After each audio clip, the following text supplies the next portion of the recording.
I'd like to welcome Lord Matt Ridley to close the case for proposition.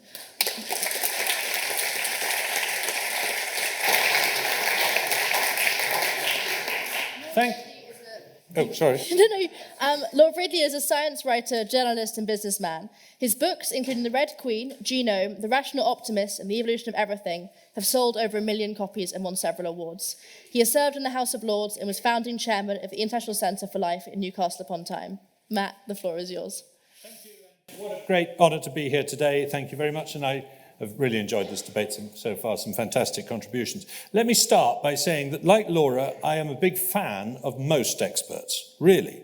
Like Laura, I go to a plumber when my heating breaks. Unlike her, I go to a doctor when my prostate breaks. I'm a keen supporter of vaccines. I really am. I'm passionate about this subject. So what am I doing on this side of the debate? Well, I'm fed up with people pretending to have expertise about the future. That's my issue. And then they call it the science. And it's just modelling. And they're tainting the reputation of real science. And they're causing the very scepticism and the very vaccine hesitancy that Katie talked about so eloquently by damaging the reputation of science when they're just making forecasts and getting them wrong. Here's a couple of quotes from experts about the future. Paul Krugman won the Nobel Prize and he's speaking in 1998, said, by 2005 or so, it will become clear that the internet's impact on the economy is no greater than the fax machines. Steve Ballmer, the chief executive officer of Microsoft, speaking in 2007, said, there's no chance the iPhone is going to get significant market share. No chance. Right, so people get the future wrong. That's a common phenomenon, and it's my contention there is no such thing as an expert on the future. Sure, you can predict that on this date in 2023, the sun will rise in the east at 7:45 in the morning.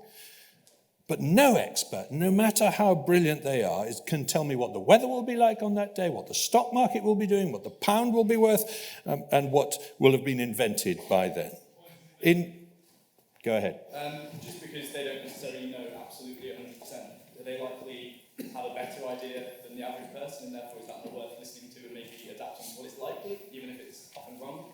I'll come to that. The answer's no. In complex dynamic systems, the future is not a puzzle to be solved, it's a mystery that can't be solved. Yet experts keep pretending they can solve it, and they call it modelling. Let's revisit, as the gentleman did here, what Michael Gove said in 2016 about experts. What did he actually say? He said, I think the people in this country have had enough of experts from organisations with acronyms saying they know what is best and getting it consistently wrong. So he's clearly not saying all experts are wrong. That's a straw man. He's not even saying experts from acronym organisations are wrong. That's also a straw man. He's saying that the ones who are consistently wrong should be treated with a lot less reverence. And he was talking about forecasting, about predicting the future. The track record of modelers in predicting the future of the economy, the pandemic, or the weather more than a few days or weeks ahead is truly terrible. Paul Samuelson famously joked that the stock market has forecast 9 of the last 5 recessions. The Queen famously asked why no economist saw the financial crisis coming. Now, the experts would reply, well, it's an uncertain world, but we knew that already. That doesn't get us anywhere. John Kay and Mervyn King, the former governor of the Bank of England, in their new book, Radical Uncertainty, talking about the financial crisis, say the biggest mistake governments made was to pretend they knew more than they did.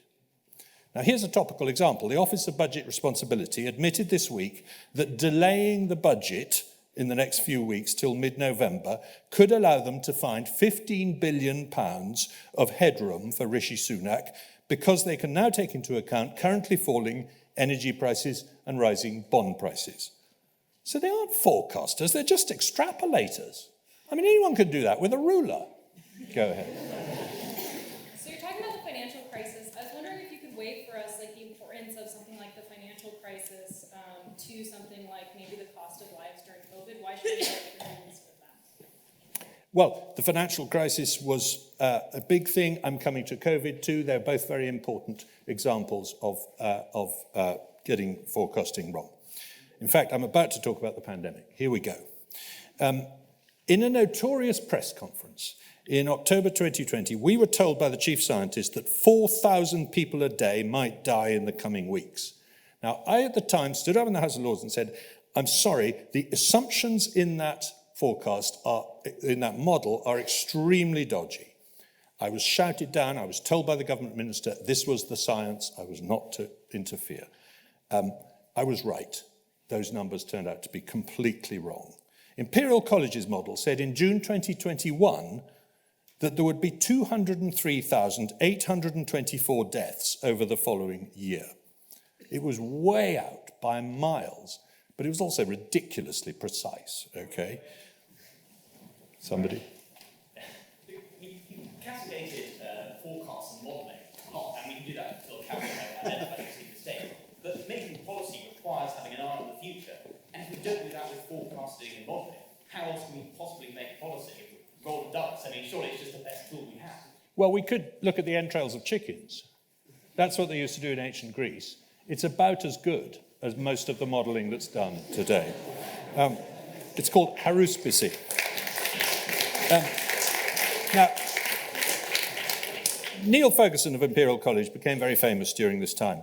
And remember, he's the man who predicted up to 136,000 deaths from mad cow disease. Do you know what the true number is? 187. Okay, he predicted 200 million deaths from bird flu. The number is under 200, I don't know what it is. 65,000 from swine flu. Again, he got it wrong. Now, some say, well, yes, but what you've got to take into account is the margins of error. The forecast said a middle range, but here's a top range and a bottom range, right? Well, let's do that then. In December 2021, SAGE, that government committee, said that there might be between 200 and 6,000 deaths a day. That's meaningless. I mean, that's a ridiculously wide range. It doesn't tell you anything about what policy should be. So the politically useful forecasts were wildly wrong, and the ones that got it right were politically useless.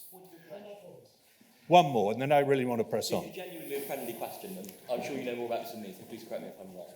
But as I understand it, the Ferguson study, which the Imperial College people did, was a prediction about how many people would die if there wasn't a lockdown. Yeah. And so surely the kind of background assumptions were completely changed by the fact there was, so I don't see how those two figures are comparable. That's not entirely true, actually.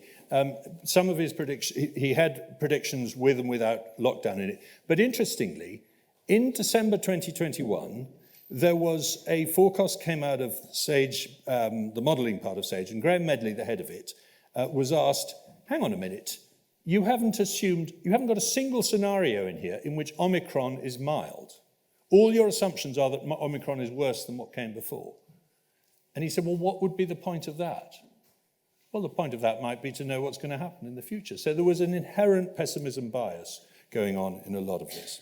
Jim Lovelock, who died this year at the age of 103, and was a friend of mine, he said in an interview with the Bournemouth Echo, which you all read, I'm sure, that anyone who tries to predict more than 5 to 10 years ahead is a bit of an idiot. So many things can change unexpectedly.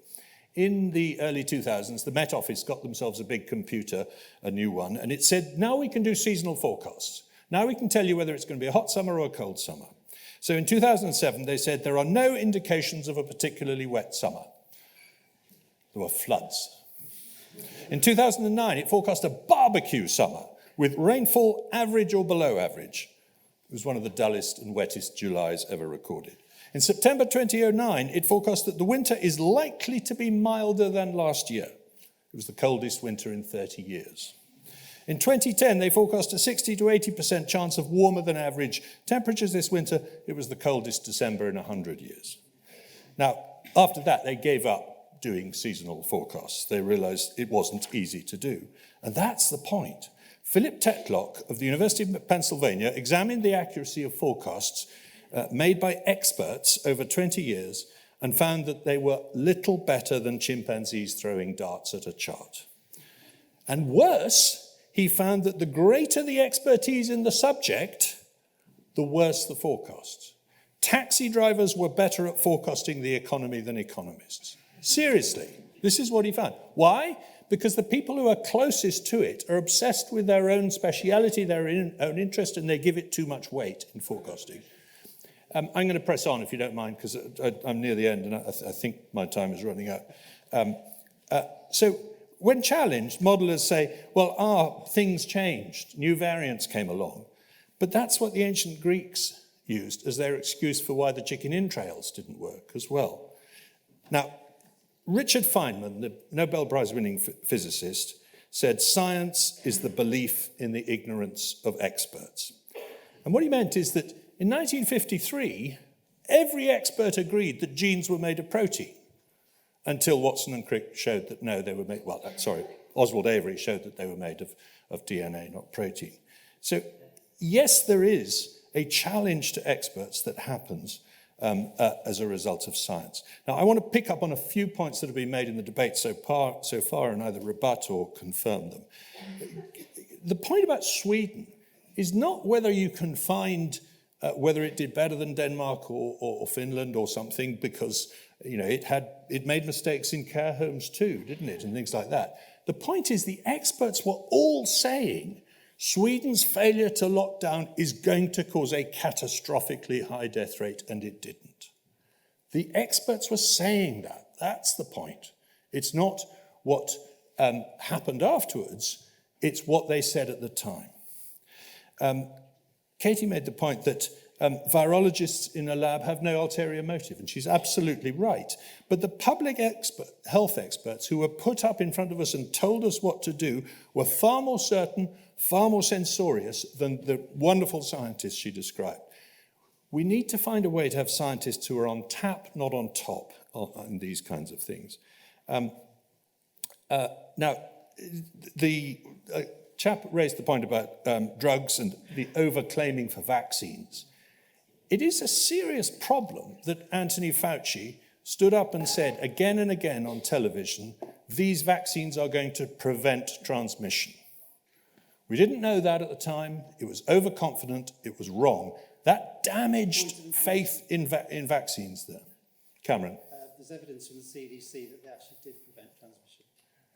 What, at the beginning, you mean? With the first? Throughout the pandemic, just published a few weeks ago. Oh, no, he said they prevent transmission. Yeah. You're saying they may slow transmission. I mean, you're never going to get 100%. No, you do with smallpox vaccines. Smallpox is back. That's not the same point.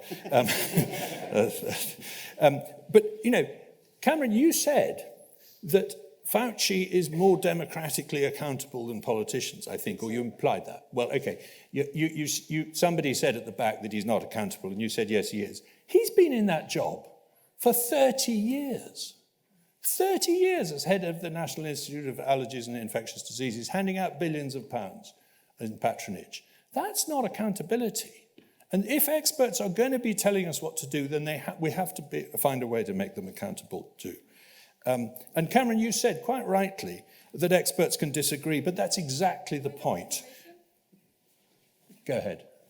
So I'm just hearing you talk about a very small subset of experts, whereas I think today we're debating general experts. I don't think anyone believes that just because you're an expert, you're automatically omnipotent, omniscient, perfect human being. I don't think anyone would assume that the motion proposes that. So just because some experts fail by the mark, as all of us do in various areas of our life, and as human beings just tend to do, because we're not perfect, it doesn't seem to me to suggest that therefore all experts are bad, and we should... I didn't say all experts are bad. I started by saying most experts are good, remember? So I agree with you.